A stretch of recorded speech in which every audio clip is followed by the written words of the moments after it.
and thank you for joining us for this year's Economic Forecast Night. My name is Matt Paxton, and I'm an attorney at Chmelik, Sitkin, and Davis, and of counsel for EDASC. The last few years have been challenging for most of us. We've experienced huge changes, both at home and at work, but throughout these changes, I appreciate that EDASC has continued to support you, our local businesses. We have an amazing lineup of speakers for you tonight. I hope you enjoy this year's presentation and look forward to speaking with you again next year. Thank you.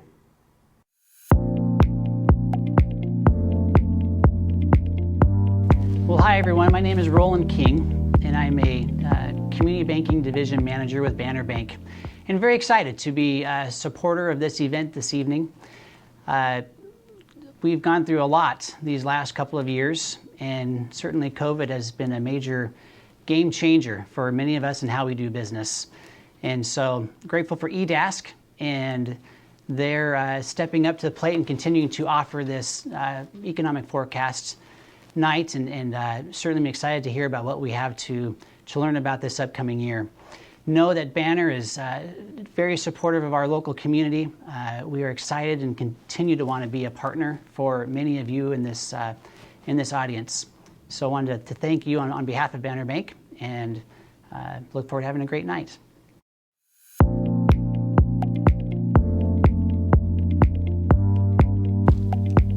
Good evening. My name is Anneliese Vance-Sherman, and I'm a regional labor economist with the Employment Security Department. In my presentation, Working Through the Pandemic, I'll be looking specifically at the economy through the lens of the labor market over the past couple years.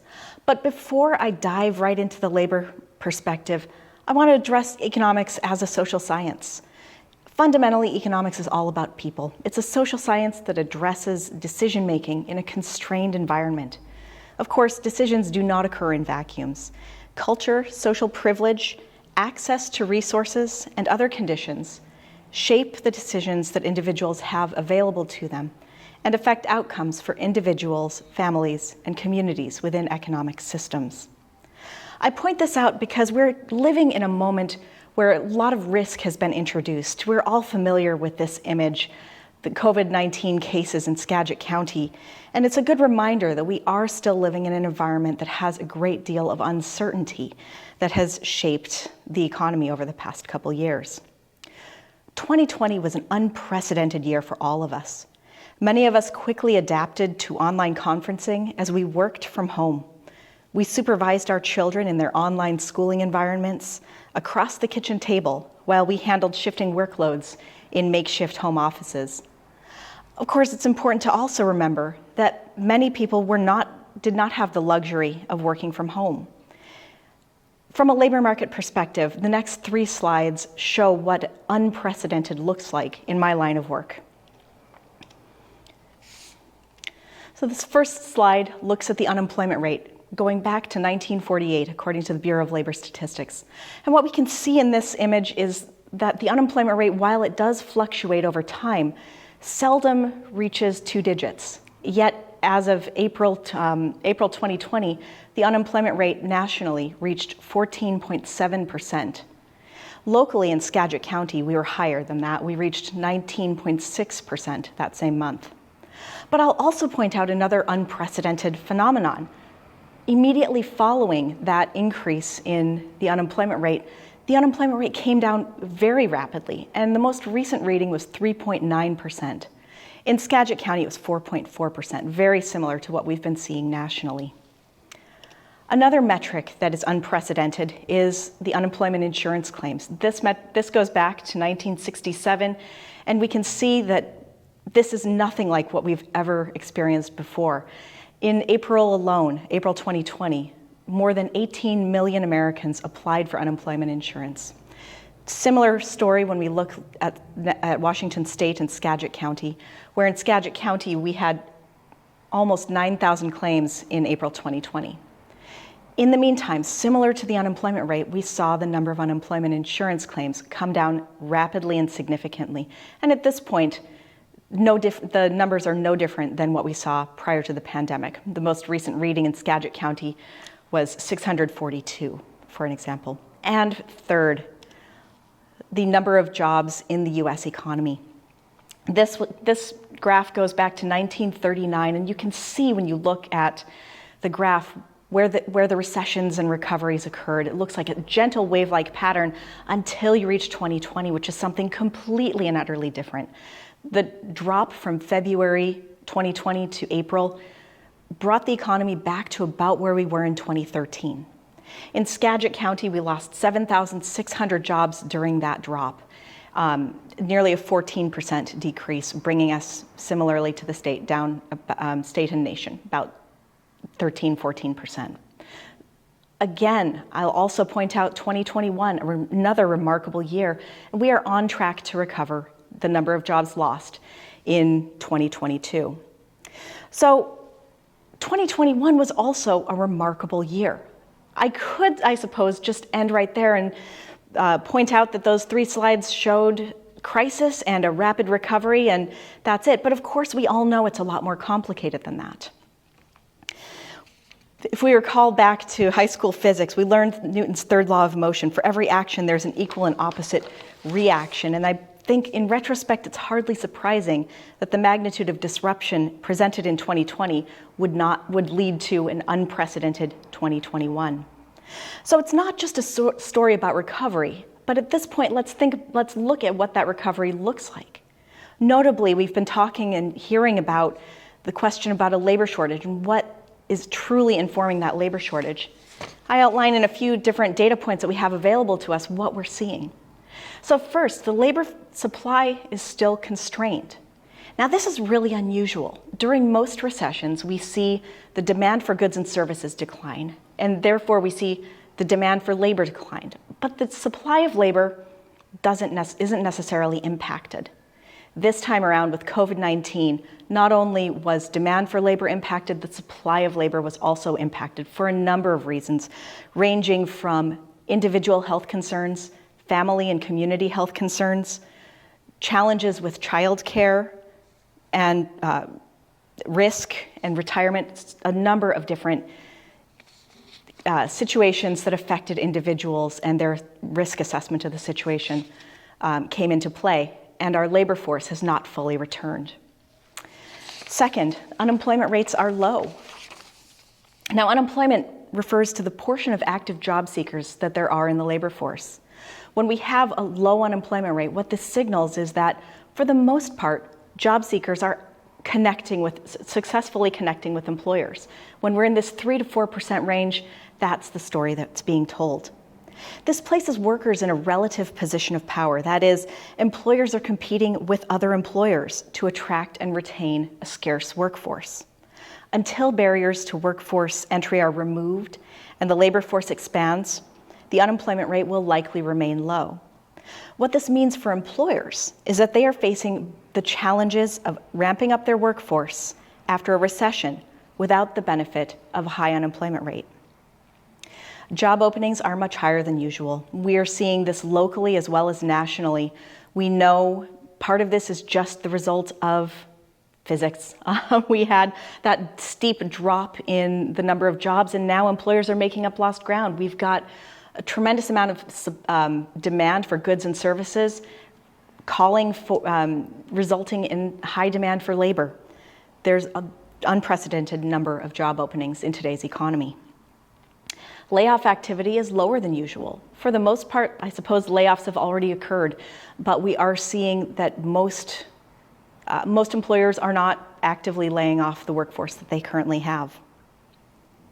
Wage growth is happening. We are seeing wages rising at all wage levels. Of course, part of this is an artifact of 2020. The largest number of jobs that were lost at the lower wage levels, pushing up the average. But we are seeing wage growth happening in real time. Again, this fits in with everything else. The workers currently are in a position of relative power, which we see during times of low unemployment, pushing wages up. And yes, if you've been paying any attention to the local media or you have a business yourself, you know that people are quitting their jobs, and they are quitting their jobs in record numbers. Fundamentally, when we're looking at quits rates, it's an optimistic number. People don't tend to quit their jobs when they're feeling uneasy about the economy or when the unemployment rate is high. All of the conditions right now are ideal for employees that are considering quitting. The unemployment rate is low. Employers are looking for workers to fill their unusually large number of job openings. Wages are on the rise, and competition with other workers is lower than usual as long as would-be job seekers continue to sit outside of the labor market. So looking ahead into 2022, these are some of the things I'm going to be watching.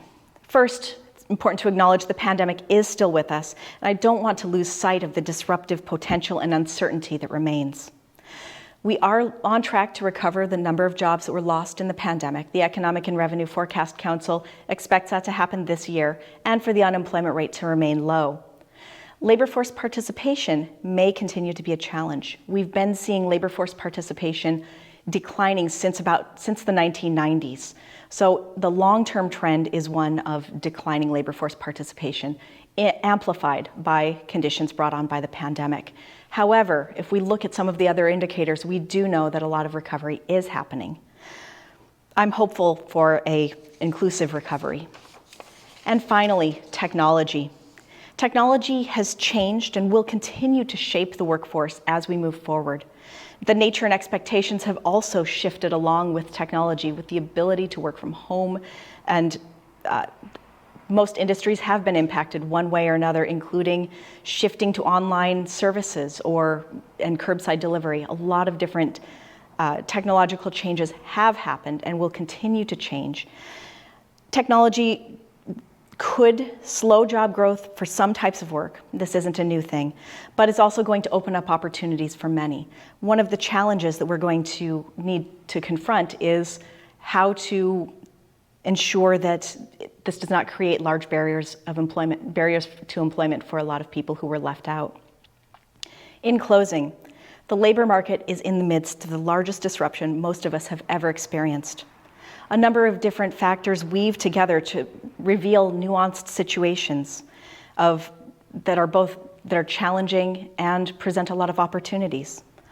I'm encouraged by the resilience and innovation present in the moment, and I'm hopeful that that as a community we don't lose sight of the basis of economics, people, as we move forward towards an inclusive and innovative recovery.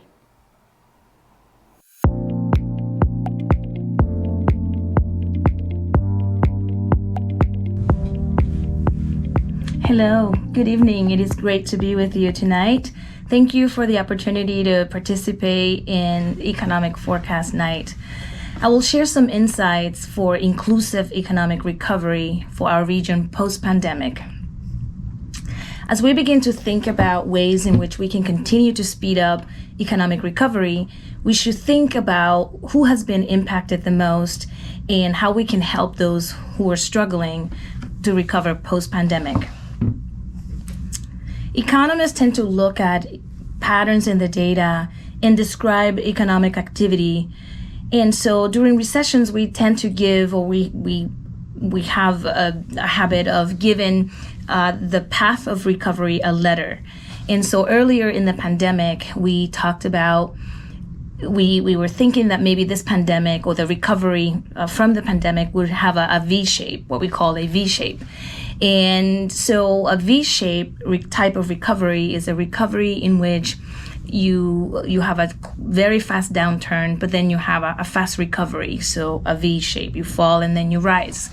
And so unfortunately, the COVID-19 pandemic recession did not have the V-shaped type of recovery path that we were expecting, and that is because we struggled in containing the virus, and so we didn't return to full economic activity post shutdown.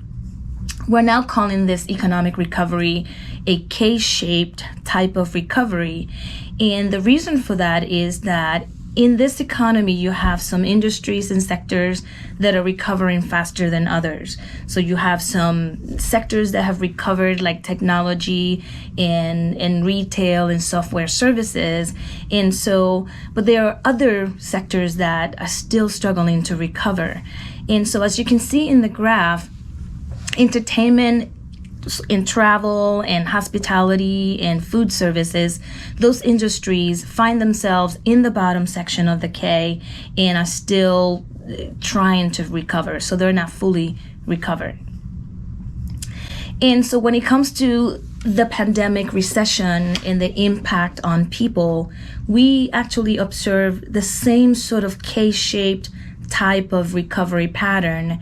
There are some people that are at the top of that K, meaning they have recovered. Some of them have never lost their jobs, but then there are others that are still struggling to either find employment or find a good paying job. There were some folks, some companies that cut salaries, and so there are still some populations that are struggling to recover.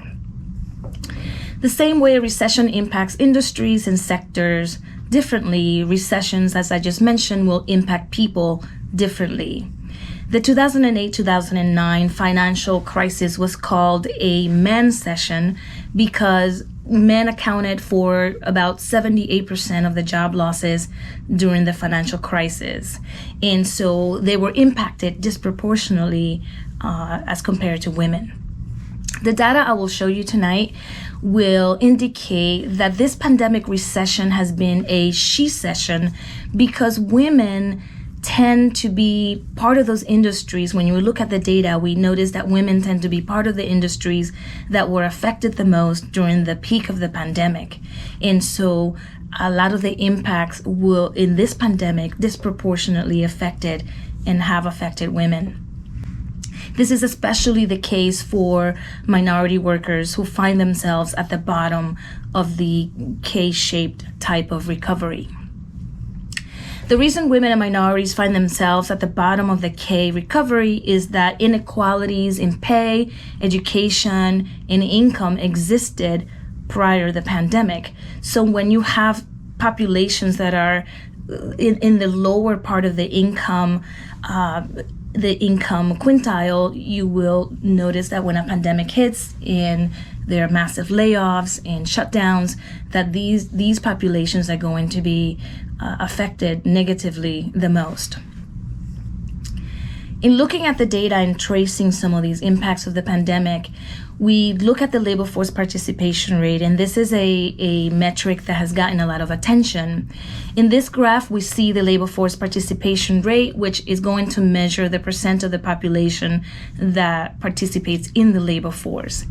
The red graph shows white men's participation rate, labor force participation rate, and the dark blue shows white women's labor force participation rate.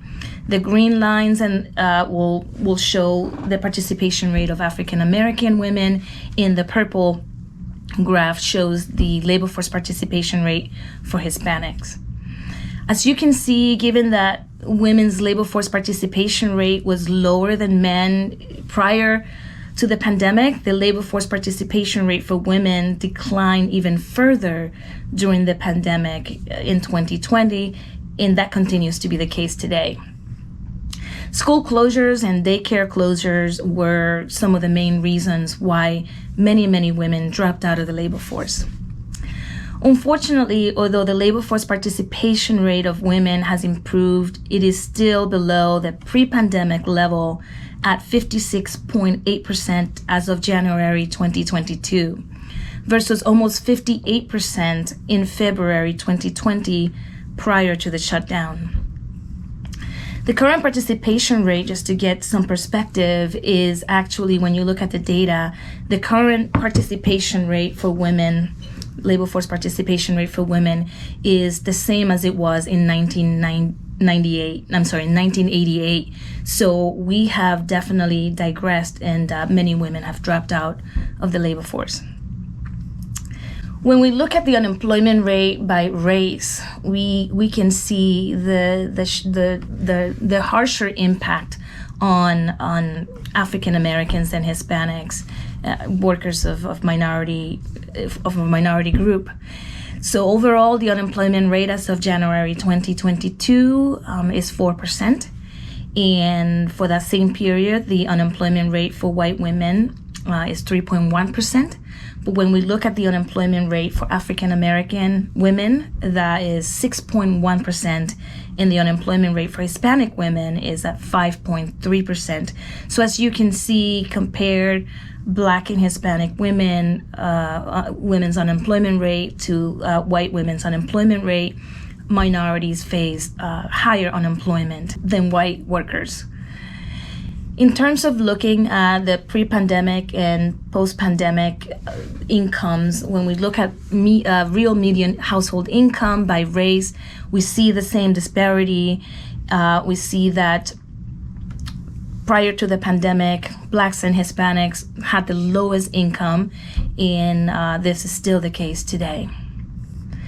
When we look at the U.S. poverty rate by family type, to get a sense of how that has changed, how has the poverty changed from 2019 pre-pandemic to post-pandemic, the blue bars indicate that that the percent change in the poverty rate from 2019 to 2020 changed significantly for two groups. And the first group is female head of household without a spouse.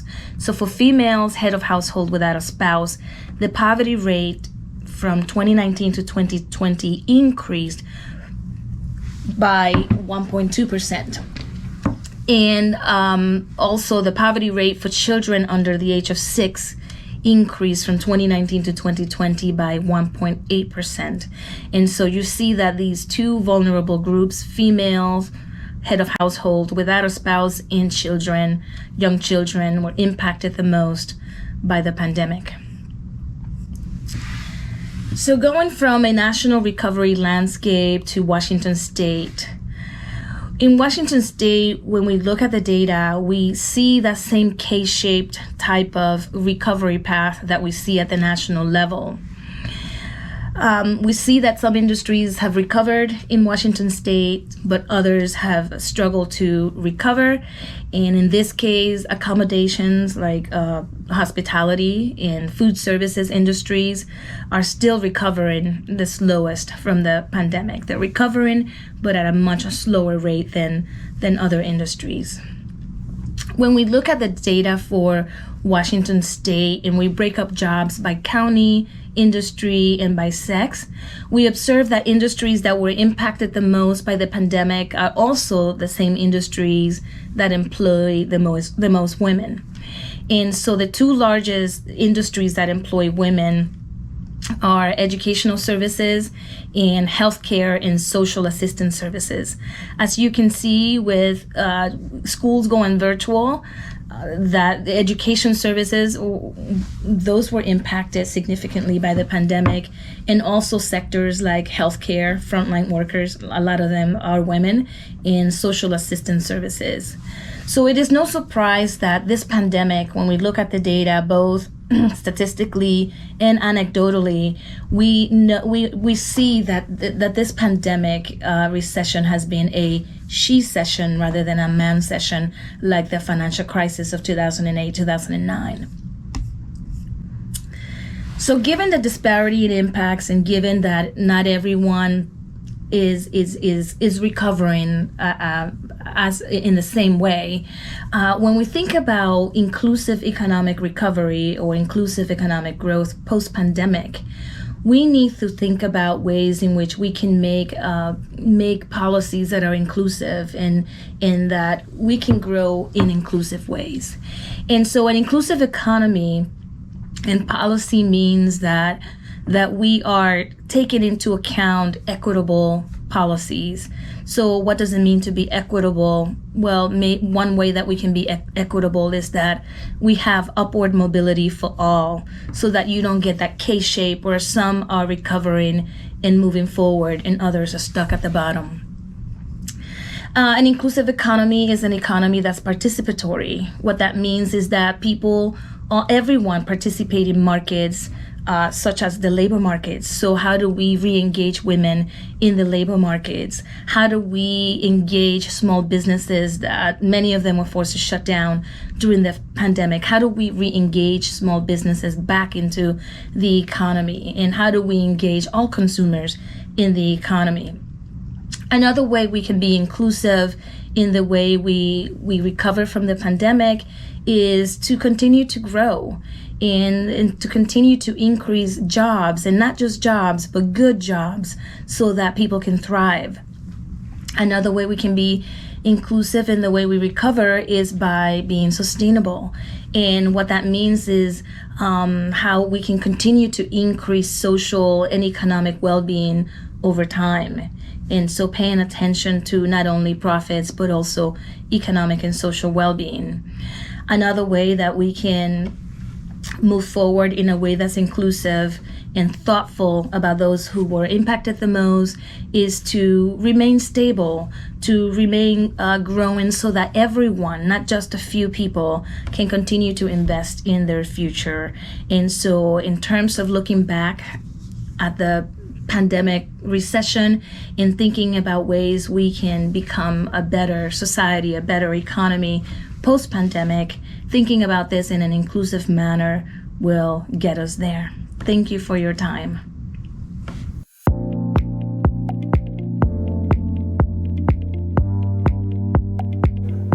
Hello, everybody. Thanks so much for having me tonight for this economic forecast night. I'm going to speak very briefly about the impact of the Canadian border and the Canadian relationship on the regional economy. And I'll look back a little bit, but mostly look forward to what we might expect. Some of you may notice that the title of my presentation, May These Gates Never Be Closed, again, is also some of the language that is inscripted on the Peace Arch Monument just north of us. And the irony of that is if 2021 was the 100-year anniversary of the celebration of the Peace Arch, and unfortunately we weren't able to have a gathering to celebrate that because in effect the gates were closed. So let's take a quick look back really at the last couple years, because 2021, while it was a year like no other, was sort of the same situation in 2020. So we'll take a look at sort of the last couple years rather than just the last year. Certainly, we've experienced ongoing regional impacts from the border restrictions, which were put in place in March 2020 and really put a halt to virtually all discretionary travel between the US and Canada. And that had a big impact down here in Skagit Valley and Skagit County, where we actually have higher per capita retail sales than most other counties, and Whatcom County falls in that as well. And that's largely due to the impact and the influence of Canadian shoppers. We also saw major impacts to the transportation sector. Amtrak Cascades closed down, motor coach services that cross the border closed down, and even Bellingham International Airport was really impacted by the lack of Canadians coming, which typically fuels much of their flights, and so it really became harder to get in and out of Bellingham International. We also saw impacts to business negotiations and transactions. These weren't as noticeable as the sort of cross-border flows of discretionary travelers, but certainly it became much harder for business negotiations to take place in person. Site visits to manufacturing locations, for example, or real estate purchases became really unpredictable in nature because there was a lot of uncertainty about what would actually happen when people wanted to cross the border. And we also saw the separation of families and friends, which was incredibly painful and troublesome for many people who rely on the border to visit their grandparents or their loved ones and weren't able to for an extended period of time. Sort of, I think, a way that balanced that out in our region was a bit of a population redistribution. We certainly saw population numbers increasing, more real estate investment occurring, and even some more tourism happening domestically that somewhat, I think, elevated or alleviated the impacts of those border restrictions. We also had two major border crises in our region. One surprisingly had nothing to do with COVID. The flooding of the Sumas-Abbotsford border crossing, of course, when the Nooksack spilled its banks, it closed the border itself. And I think that the floods overall were really a reminder that we have a real cross-border ecosystem that doesn't recognize an international border. And that really highlights the importance of cross-border collaboration for disaster response and for maintaining resiliency. And certainly the fact that the Skagit headwaters start out in Canada and the changes with Pebble Mine not happening is another reminder of that cross-border connection we have in our shared ecosystem. Another border crisis that's actually ongoing as I'm giving this presentation is the vaccine mandate protests that occurred in Canada, and these were really spurred out of a response that truck drivers who had previously been exempt from all border restrictions were required to be vaccinated in January of 2022. And we saw protests and blockades occurring all across the Canada-US border. This is a photo of the Pacific Highway crossing just north of the border. And the impact of these protests is really interesting because I think on the one hand it does highlight a bit of the vulnerability in the supply chains that can be disrupted between Canada and the US, and also the trade relationship that can be really virtually cut off by a border blockade. But I also think at the same time these protests also highlighted the incredible value and importance of the Canada-US trade relationship, which in our region alone estimates over $16 billion a year in just the amount of goods that are moving via truck back and forth across the border there. So where we are now, I really truly believe that we're in a time of transition. This is certainly true in regards to the border, the Canadian border restrictions, which started easing in July of 2020 to allow vaccinated Americans to travel to Canada if they had PCR tests, was sort of the first step. And since then, we've seen the shifting in testing requirements to become less and less onerous for the most part. And in just a couple weeks, we'll see the test requirement change from the more costly PCR test to a much less costly antigen test. And I do think that may cause a little bit of a boom in cross-border volumes between BC and Washington, especially here in our region. That will create less friction for business transactions too, as there's just less cost involved with crossing the border and a little bit less uncertainty in the time it will take to do so. That said, we're certainly still grappling with inflation. That's true both in the US and Canada. We have ongoing supply chain disruptions that vaccine protests don't help. And we also, of course, have labor force challenges. This is particularly true in the trucking sector, which I think these protests are highlighting, but also across other sectors as well that I believe some of the other speakers tonight will address. So looking ahead, we certainly have trade tensions with Canada that remain. The last time I spoke to this group was back in 2020, and there was a real hope, I believe, that there'd be a shift sort of from the Trump administration to the Biden administration, or to a new administration that might shift away from a Buy American approach towards a sort of more Buy North American approach that could include Canada.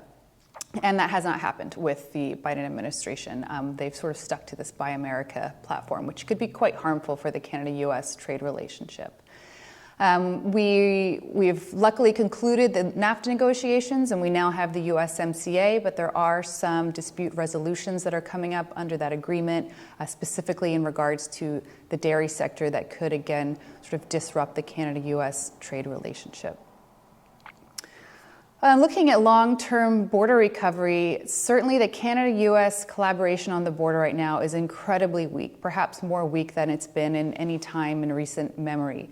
Going into the border restrictions, we had a very coordinated approach, but coming out of them, we have very different approaches on the border. We have different policies. Canada has an online data submission platform for advanced sort of traveler information. The US does not. We have different standards, different testing requirements. So it's really pretty confusing for the average traveler, and I think that friction is going to plague us for quite some time. And the question of will the border ever get back to normal is really the million-dollar question that I grapple with most days when I wake up. So I just want to give you one last look at kind of what border shocks have occurred in our region and how that's really shaped cross-border volumes. So you can see when 9/11 happened, that blue line there is the number of people entering the Cascade Gateway and really driving down this I-5 corridor towards where we are now. And the green line is the strength of the Canadian dollar. And there was really a relationship between the two for quite some time leading up to 9/11. You know, the value of the Canadian dollar drops, the volumes drop because we're really driven by the number of Canadians crossing. And then 9/11 happened and really disrupted that relationship for quite some time. And there's a lot of reasons for that. The most obvious one is that Americans and Canadians had to have passports to cross the border, which we didn't used to have. That was a policy that was implemented during that time frame. And then around 2010, we kind of saw a return to that relationship between the strength of the dollar and the strength in the number of people crossing. And that was maintained for quite some time until the border restrictions went into effect. So the point here really is that these external shocks can have really long-term consequences and long-term impacts on how the border operates. And I think similar to the post-9/11 timeframe, we're now kind of facing this era where we have a new set of border policies, and they're really making the border more confusing, more costly, and more time-consuming to cross. And then on top of that, we have a situation where the border has essentially been closed to most travel for a year, year and a half, 2 years, depending on who you are. And consumer habits have really changed in that time frame to orient away from the border. And then a final piece that I think is a real challenge for our region is, people have really taken the border for granted as being something that will function, something where you could have a partner living on the other side of the border, you could have a home on the other side of the border, and you could sort of expect that you'd be able to cross that border to get to it or to be with that loved one. And I think that's no longer the case. There's a real awareness now that the border could be restricted in the same way it has been again. And so that uncertainty is really disruptive when we look forward at how we might see border volumes recovery in the future. And so I think that also plays out for the local economy. There's going to be a lot of uncertainty in what role the border will play in the economy moving forward. So thanks for your time tonight, and I look forward to more discussion.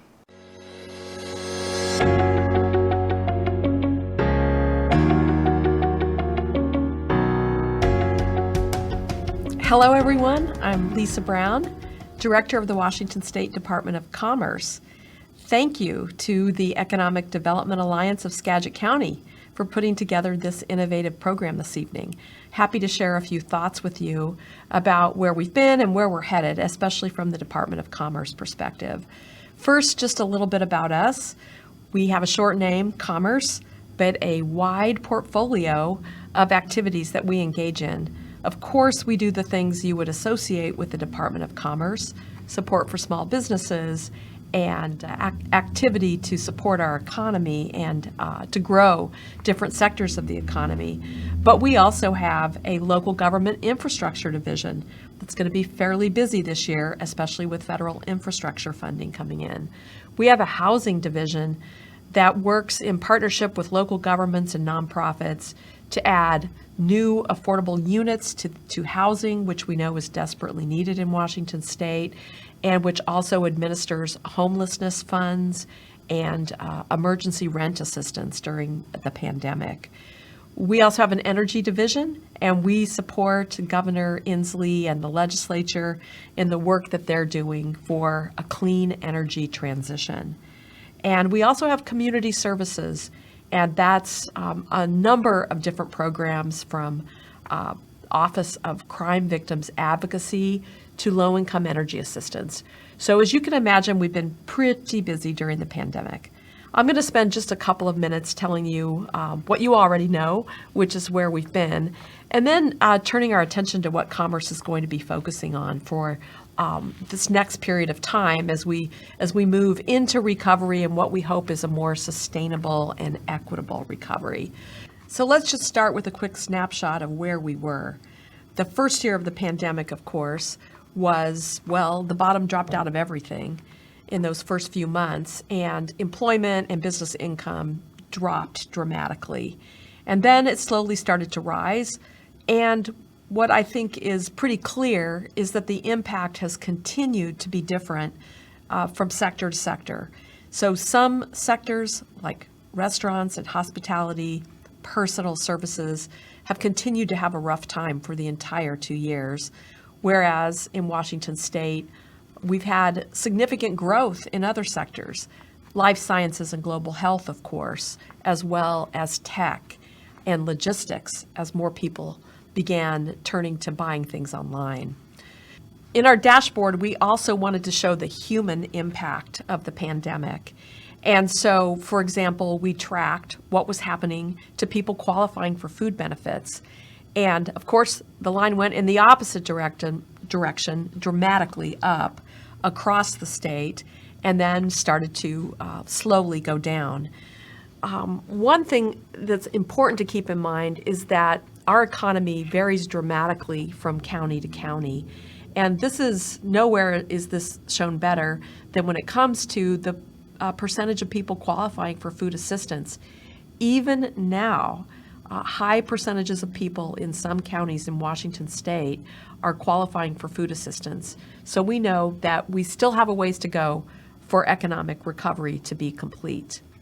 That's where commerce comes in, and with historic investments being made at both the state and federal level.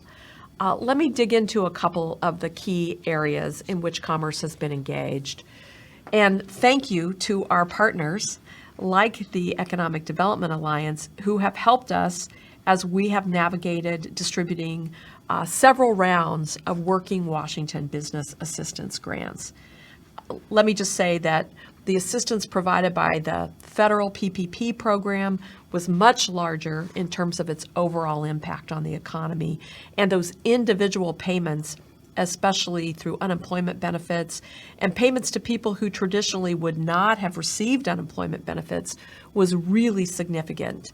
The child care tax credit was very key for families in preserving their income, and something that I hope Congress will find its way to restore and move forward.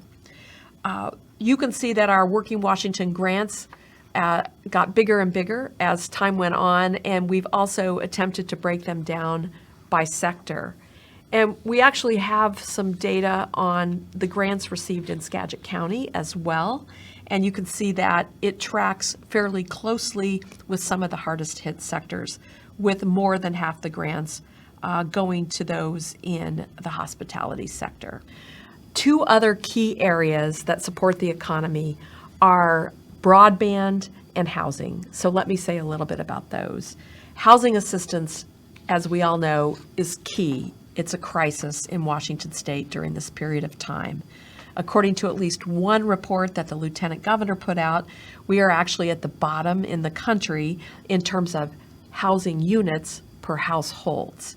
And so the over $1 billion in rent assistance that Commerce provided and the funding that we do on an ongoing basis through the Housing Trust Fund to build more affordable housing, especially for our most vulnerable populations, has been a very important piece of trying to stave off that additional homelessness that we all know has been a challenge for areas across the state, urban and rural, east and west of the mountains.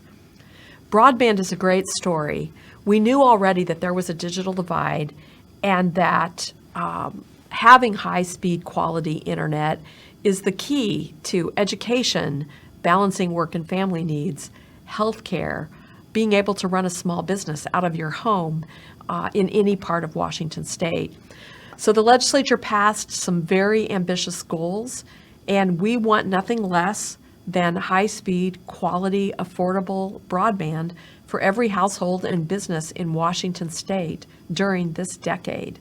So if you haven't done it already, go online and take our speed survey, because we are using those dots, green, yellow, and red, to help prioritize how we make our broadband investment.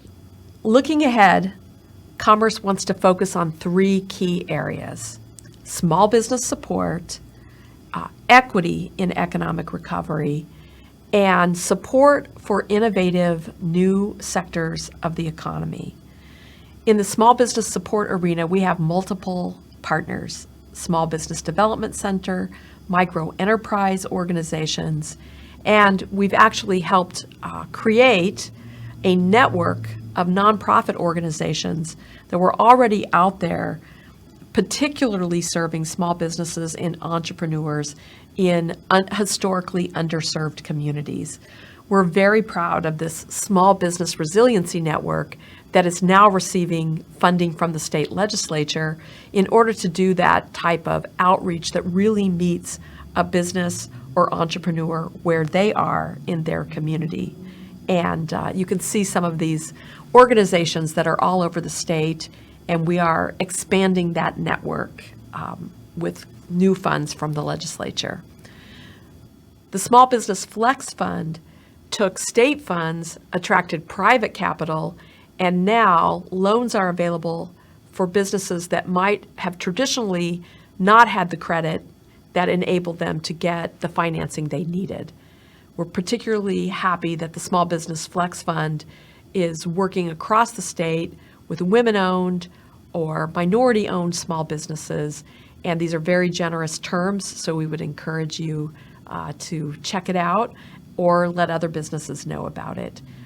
The state small business credit initiative is coming in through the federal government right now, and we are again applying for those funds with a network of partners, and with the goal being to provide the business with the assistance they need to grow and thrive no matter what part of the state they're in. A couple of great things about the Washington economy is, one, how diversified it is, and two, we have a culture of innovation. Both of those things come together in our ICAP program, where we are providing grants to form these public-private partnerships that will help Washington industries, aerospace or life sciences, stay on the cutting edge and stay competitive. As we move forward, we're going to be very active in attracting federal funds. Right now, we're putting together an application to apply to become a hydrogen hub. Hundreds of millions of dollars will be coming from the federal government to assist in the transition to clean energy. Washington State's already in the forefront there, and we want to stay there. Thank you again for inviting me to share a little bit about Commerce's work during the pandemic. I'm looking forward to the conversation with the other panelists. Our mission is to strengthen communities, and nothing strengthens communities more than good jobs. So thank you to all the economic development associations out there and to the businesses that are working so hard to stay on the cutting edge, to provide good jobs, and that collectively strengthen our communities and make Washington State a great place to live.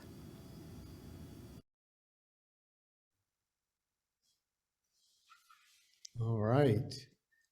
Thank you very much to all our panelists. Ordinarily, of course, I would have you join me on stage, but we're going to be metaphorical here. And I think after we've heard from you, there are a few questions that one or the other of you might gravitate to more. I think one of the first things I wanted to ask about was the new word we all learned, she-cession, which is difficult to say and difficult to endure. So Vange, do you want to take a crack at giving us some ideas on how we can assist women in returning to the job market and how we can even out some of these disparities? Yes, thank you. Thank you, John. It's great to see everyone. I wish we were in person. In terms of looking at, I think it starts with the policy. I think it starts with being empathetic to those that were impacted the most. And so when you are at the policy table thinking about why women, for example, had to leave the labor force, right? A primary reason was the lack of childcare. And so how can we increase the availability and the access to childcare facilities for women?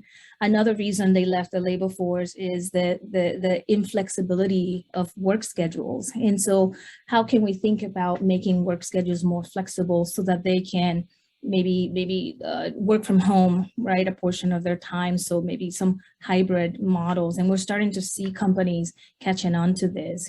And education, how can we, because one of the things that we learned from the pandemic is, or at least one of the things that prompted us to think about ways in which we can be resilient. So, right, there's word out there that this may not be, right, the last pandemic. Hopefully we'll never have to go through that again. But how can we bulletproof our economy and our companies to be resilient to shocks like a pandemic? And so Zoom has become extremely popular. And so we have been forced to think about creative ways in which we can continue to work and have business going, and so that we have the least disruption. So I think those are some of the ways when we are at the table looking at policy, thinking about who's been impacted the most. We know minority women have been impacted the most. So how can we re-engage these populations in the labor force, and how can we provide the tools that are necessary to make that happen? I imagine there are some of those same factors that would hold to increase minority and BIPOC participation in the economy. Lisa, do you have any thoughts on policies and programs that would be helpful there? I'm pretty encouraged as I look at the supplemental budget. There's very large investments there in broadband, not just $100 million for the infrastructure side for Commerce and the Public Works Board and the Curb Board, but $50 million for digital equity. And I think that's a very key factor for women and for historically disadvantaged entrepreneurs and businesses. And I'll throw in another plug for the childcare. We've got also are planning major investments that reduce the cliff effect, where you'd make a little more money and then you'd lose your child care subsidy and you'd be worse off than you were before. So the legislature is making those kinds of investments. And we at Commerce, our role there is we are supporting partnerships to build more child care capacity around the state with facilities. And that is a piece of the equation as well. We need the facilities and we need adequate compensation for the providers.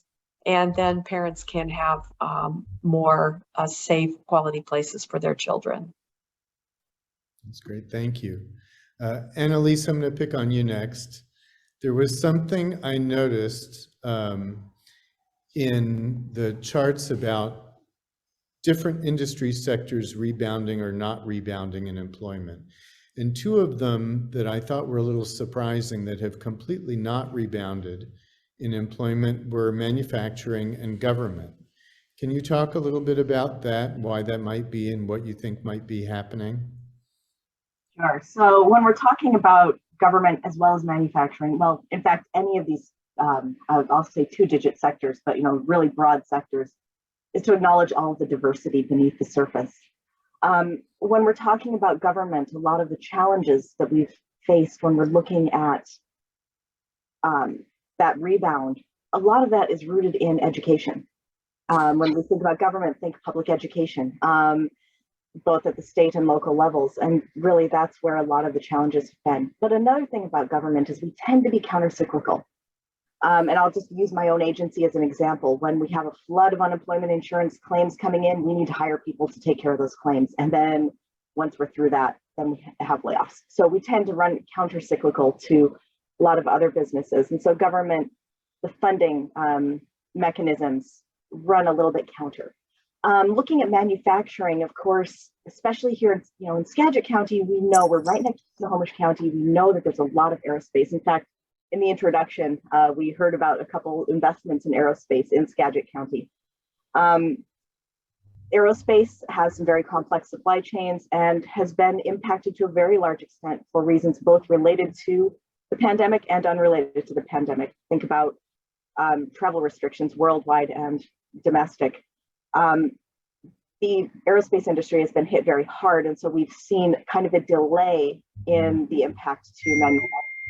That said, we also have some very robust sectors in manufacturing that have helped buoy up the sector, such as food processing, both of which we have here in Skagit County.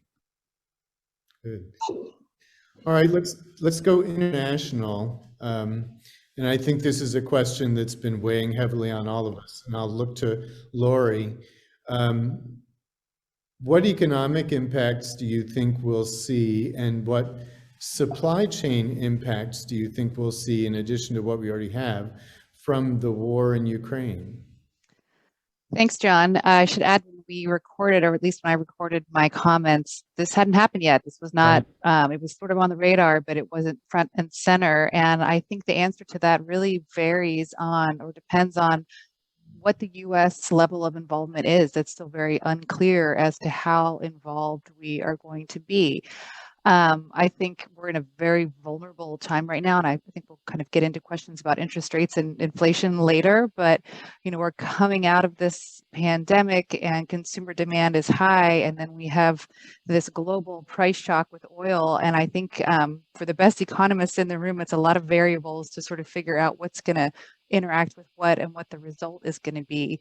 One thing I might say, if I'm going to put on my rose-colored glasses and then kind of think big, is this type of situation already has brought the U.S. out of that kind of unilateral approach that we were in for quite a while. And I think it's reminded our allies on the global stage that we're still here and we can re-engage multilaterally. And so if I'm thinking of any good thing that's going to come out of that for the United States going forward, I think reestablishing those friendships with our allies, and Canada being a top one of them, is something that I'm glad we're seeing. But certainly, the economic impacts are going to be very uncertain, and that gas prices is such a strong indication that can really affect consumer demand. And maybe I'll say one more thing that I find really fascinating from an economics point of view is we are in this very fragile time of people starting to travel again and starting to demand even more than they have been in different ways.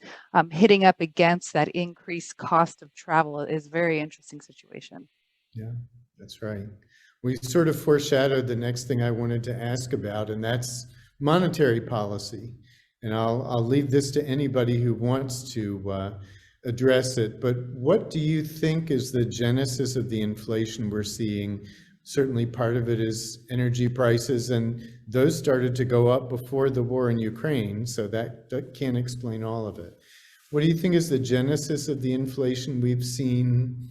February saw 7.9%. And how long do you think it'll last? Anybody? I'll take a shot at it, but happy to hear diverse opinions. When I think about the inflation that we're experiencing, my economist brain says that it is both on the demand side and the supply side. And so what I mean by that is the resumption of consumer spending and doing things that you could do that you couldn't do during the pandemic is a factor. And then frankly, federal government, and in our state government fiscal policy has also it has buoyed up consumer spending. And I think that's a good thing, particularly because it has helped people with more economic insecurity and the middle class to preserve more of their traditional spending. So there's been more of that. And then on what I consider the supply side are the supply chain challenges, the shortages of things that have driven up their cost that are now being incorporated into the price of products. And now you add on top of that the oil shock that we're experiencing due to the war. And I think we have a significant kind of underlying inflation problem that can be addressed by federal policy, but it is going to take a period of time before it is dissipated. That's how I see it at this point. Don't ask me what period of time, but I would say we are at a very sort of fragile, vulnerable moment, and hopefully rather than escalate, it starts to moderate, and then we start to see the downturn. I don't know if anybody else wants to prognosticate there. I think, Lisa, you got it right. The problem of inflation, it's multidimensional. What that means is that it's coming from the different areas that Lisa mentioned. You have pent-up demand. Many people who did not lose their jobs. I mentioned this in the presentation. When you look at, I actually looked at some numbers for locally here, in the Spokane region, and what I found was that in terms of consumer spending during the shutdown, the people who have higher incomes, they tended to contract spending, and so, but the people at the lower income bracket, those individuals expanded their consumption, and so now you're seeing, the jobs gains. You're seeing people return to the labor force. We're not to pre-pandemic levels yet, but we are getting close. So we have aggregate demand that's very healthy. Not only that, you have all this pent-up demand, folks that put the brakes on spending are now spending more. And as Lisa mentioned, you have the supply chain disruptions. And so, and then the labor force, the labor shortage, in which employers are now having to raise wages to attract the employees that they need. So there are multiple issues there in terms of inflation that existed before the Ukraine problem. And so in terms of monetary policy, the Fed is expected to raise interest rates in the March meeting, but a gradual increase in the interest rate, it's not going to fix the problem. Monetary policy is going to be limited. The Federal Reserve Bank has nothing to do with supply chains and the other array of issues that we're facing. And so the inflation issue is expected to last well into 2022. And so right now, we don't really have the answers other than the Fed at least is going to try to slow down aggregate demand through raising interest rates. And so that is what's expected. But the expectation is that this should be transitory as all that pent-up demand settles and the supply chains continue to restore. And so there is still some expectation there that this is transitory rather than permanent. Well, this is the kind of thing that must keep economists up at night, because we have high gas prices that usually motivates people to buy electric vehicles, which they can't get a hold of because of supply chain problems, because they can't get the semiconductor chips for the electric vehicles. So the usual incentives, we can't quite make the final connection. So this is what I'm going to throw out there for all of you. If you can help us make sense of some of these conflicting indicators. So we've got a stock market that's generally been doing very well. More people than ever have been retiring early, probably in part because of that. A lot of tax revenues are going up because of spending. Now we have inflation. Interest rates may be going up. Housing prices have been exploding. Business starts are higher than ever, in part because people lost their jobs and decided to start businesses. And what we were talking about, for entrepreneurs, sometimes employment can be more flexible. So all the labor market things, how do we make sense out of some of these unprecedented things weirdly coinciding? I'll jump in quickly, John, and I was going to add to the previous comments that I think we have these kind of long-standing economic levers and tools that we use. Certainly the interest rate is one, monetary supply, but we live in such an increasingly globalized world that I think those levers are just not as effective as they used to be, because as the sort of more tied in our economy is to other supply chains around the world, to wars around the world, the less effective those are going to be. So, I mean, I'm not a practicing economist anymore, but I do wonder if there is sort of a forward-thinking way to sort of adapt to the changing nature of this global economy that we're living in, not just leave it at that. I guess, when I mentioned at the end of my presentation, I'm thinking a lot about technology. The example that you gave about the cars, about rising gas prices, should we all go out and buy electric cars? Well, maybe we can all take advantage of the state's investment in broadband and continue working from home for a while longer, which could continue some of that K-shaped recovery, with some businesses really benefiting from that stability and others not being able to revive and have that resilience of downtown, of people returning to downtowns. Yeah. I guess one thing I would add is that I think particularly economists are aware that life is always uncertain, but there are certain times where we realize it more. And when we realize it more, the stock market gets volatile, and we ask ourselves a lot of questions about what's going to happen next, and it influences people's behavior. So during this time of uncertainty, one thing I would say that remains an always important asset for us to double down on is the next generation, our young people. And so it's never a bad idea for us to improve early learning, quality childcare, and make investments in education and workforce, creating more pathways. to those kinds of jobs that we believe are going to be there.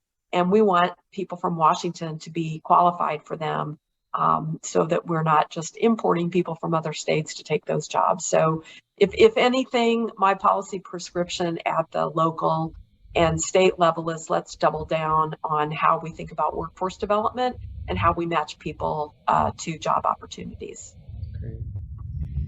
Vange, any closing thoughts? Yes, I mean, I always say that in the short run, we usually have this equilibrium. So we are in the short run. We are just lifting mask requirements. We are getting back to normal. So we're still in this realignment phase. I think we sometimes forget or tend to get a little impatient, and we expect this economic equilibrium to happen instantly. We do recognize that is a long run phenomena. And so I think, just like Lisa said, reinvesting and using this opportunity to be innovative about how we do business and be innovative about how we educate the population and re-engage them in the labor market. I think this is a great opportunity to look at what we did, what we could do better, I guess, to look at what wasn't working very well. Because as we know, one of the things this pandemic highlighted were a bunch of, inefficiencies and inequalities. And so I think this is a time for us to reanalyze and realign for the future. It's a great opportunity. Well, thank you, Vange, Lisa, Anneliese, and Laurie. This has been amazing. We really appreciate your participation, particularly in honor of Women's History Month. This is a great representation here. We would like to once again thank our title sponsors, Banner Bank and Chmelik, Sitkin, and Davis, our partner sponsors, Brand Query and EDCO, and our supporting sponsors, Chinook Enterprises and Jeff Pleat of Edward Jones.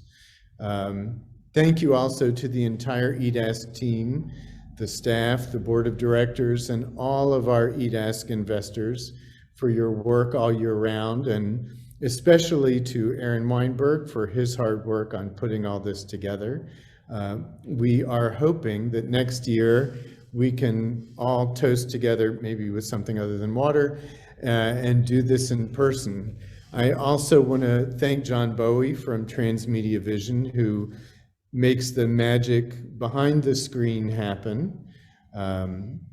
Also look for our 2022 Skagit Business Guide that is in the mail, I believe. That's another great effort by Aaron and our team, and you should receive that very soon. We really appreciate all your attendance at this important event. Again, fingers crossed that we can do this next year and you can all travel to be with us. We would love to see that. We look forward to a great year with all of you, all of your involvement and support. We so appreciate you all. And thanks again for our favorite economists. Good night, everybody. Good night. Thanks. Good night. Bye.